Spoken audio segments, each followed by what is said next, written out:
to the Marriage Steps podcast, where developing a long-lasting, happy relationship is the status symbol to achieve, and following my 6 marriage steps is a path to help get you there. I'm your host, Dr. Wyatt Fisher, a licensed psychologist specializing in marriage counseling.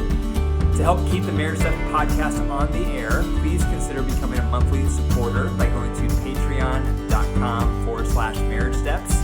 By keeping it on the air, you help couples worldwide receive the podcast to receive hope for their marriage. A quick announcement, I'm doing my next Total Marriage Refresh online coming up June 26th and June 27th. It's 2 nights, about 3 hours each. It's very interactive. It's a live presentation from me with a lot of Q&A, exercises for couples. So if you're interested in that, no matter where you live, you can register for it. So go to my website, drwyattfisher.com, just drwyattfisher.com.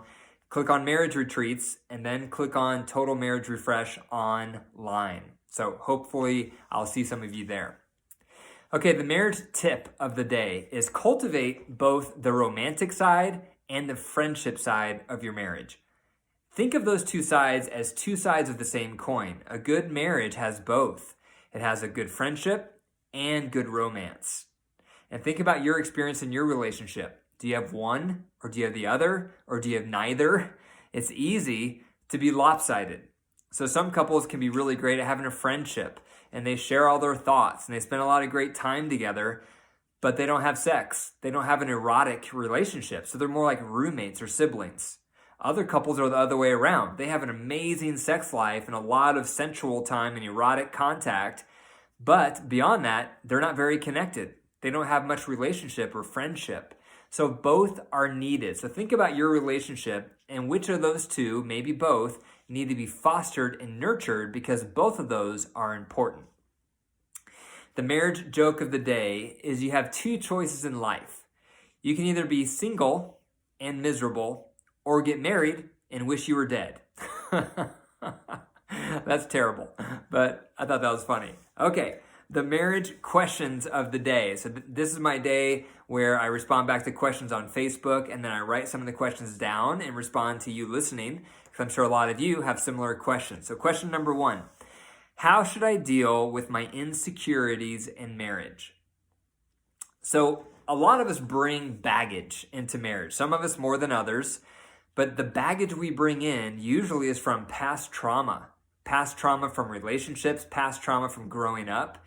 And that colors how we interpret our partner, how we view them, how we interpret them, how we think about them. And so the more trauma that's unhealed in your background, the more likely you're going to have skewed interpretations of your partner, of their motives, of what they mean when they say certain things. And so that's what this is referring to, is you have to think about, how am I interpreting my partner? And how off am I? Am I making assumptions? Am I making extreme thoughts and statements in my mind? There's a technique around this called the truth table.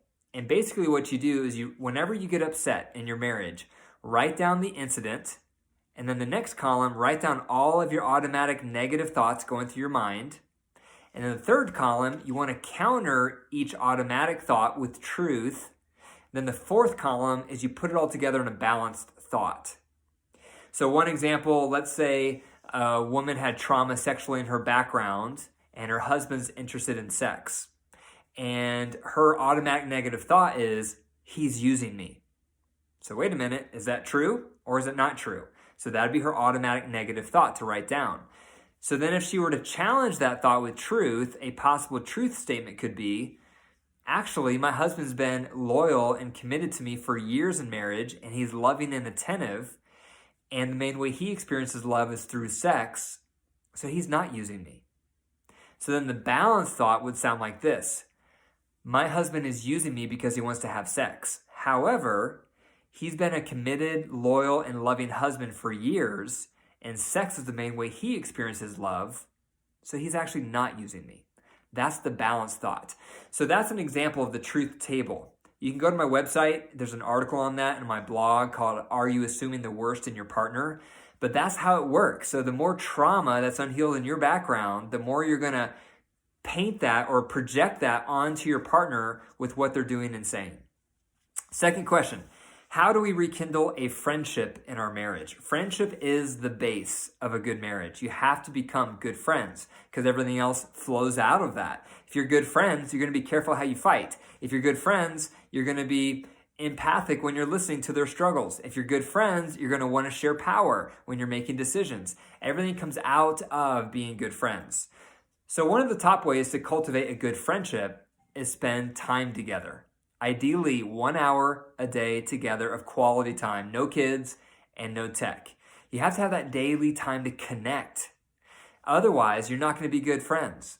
Good friends spend time together. They do things together. So I'd have an hour a day. That'd be one of my recommendations. Within that hour, make sure you have undivided attention and you're talking and communicating, maybe playing games, having some physical intimacy. And then once a week, make sure you're having your date.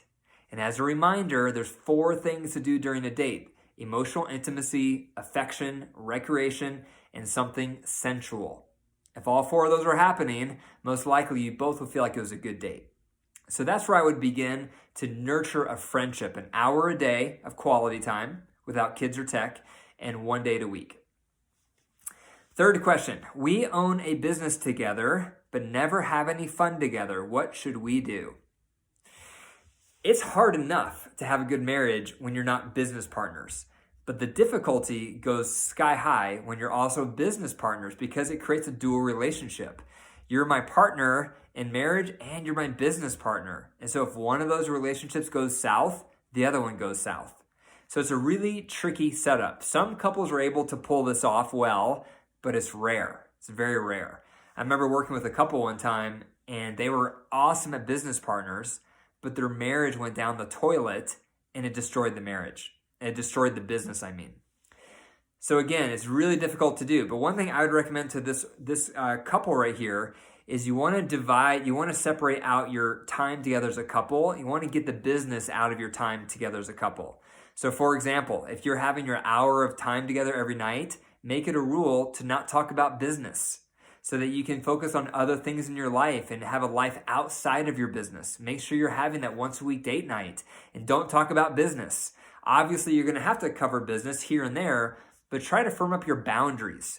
Try to think about your workday as whatever those hours are for you, and that's where you leave business. You don't keep talking and working on it throughout the night. Otherwise, you'll grind your marriage into the ground. You have to have a break from the business to cultivate your marriage.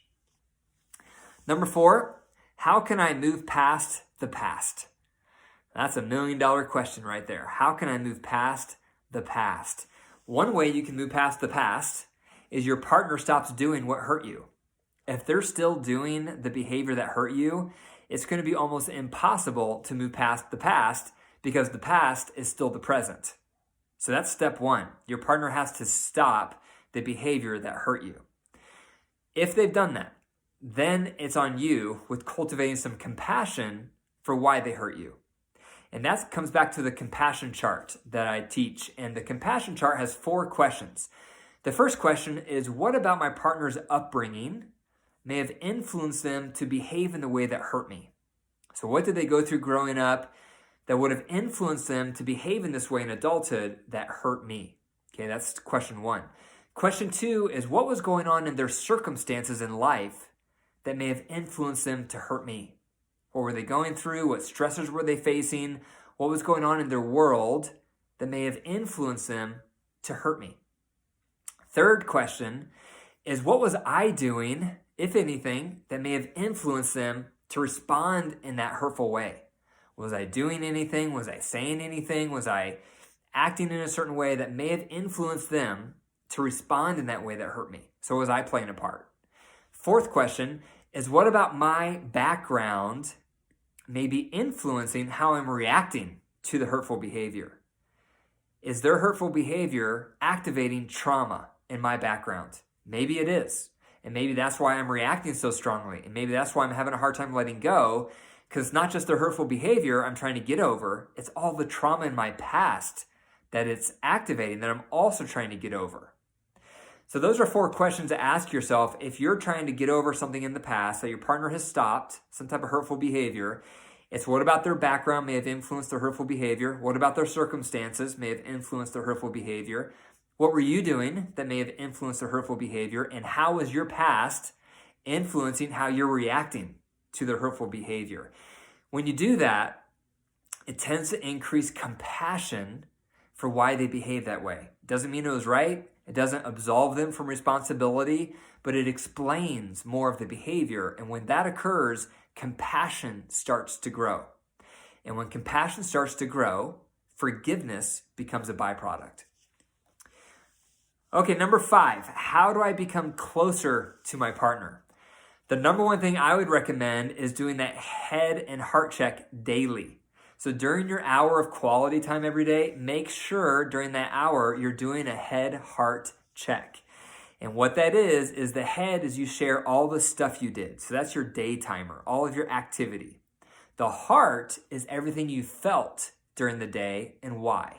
So mad, sad, glad, or fear, and why.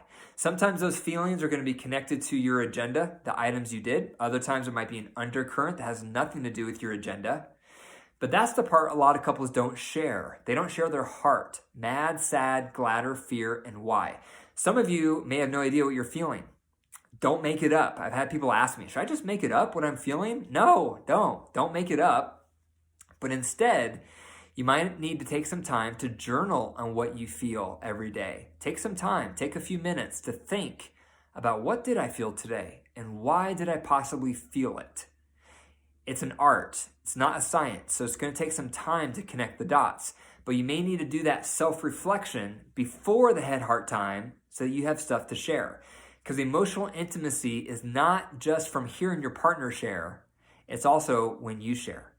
Now, when you do your head-heart, make sure you don't share anything negative you're feeling towards your partner, because that's going to ruin it. You need to use the floor method for that. And second, don't give your partner any advice when they share unless they ask you. That keeps it safe. Okay, last question. How can we talk about money without my partner getting upset? It's a great question. How do we talk about money without my partner getting upset? It depends on why your partner is upset. Are they upset because you're not following a budget? Is it upset because they feel criticized? Is it upset because they feel shame because they're not making more money? Is it upset because they don't feel like they have a voice because you do whatever you want financially and you don't cooperate or compromise? So the first step would be to understand the why. What's going on underneath the anger? That will influence what to do about it. But I recommend for all couples to sit down and create a budget that you both agree on. One of you may be a spender, one of you may be a saver. So this is where you need to bounce the ball by sharing power so that you get to a compromise on how much to spend per category in your life. That includes everything. You want everything you could possibly spend money on to be in your budget. And you need to negotiate that budget so you're in an agreement. Then you need to follow it. You need to follow that budget because the budget is like a game book. That's the playbook that you're both operating out of as a unified couple. And that will help you become one more spiritually. So hopefully some of those questions are applicable to your life. Thank you for listening to the Marriage Steps podcast. If you enjoyed the episode today, be sure to click the 5 stars and leave a review. For more marriage resources, be sure to go to my website, drwyattfisher.com, and send me your marriage questions through Facebook, Instagram, or you can email me directly at info@drwyattfisher.com. And remember, your marriage is alive. So if you care for it, it will grow. But if you neglect it, it will die. The choice is up to you. Take care.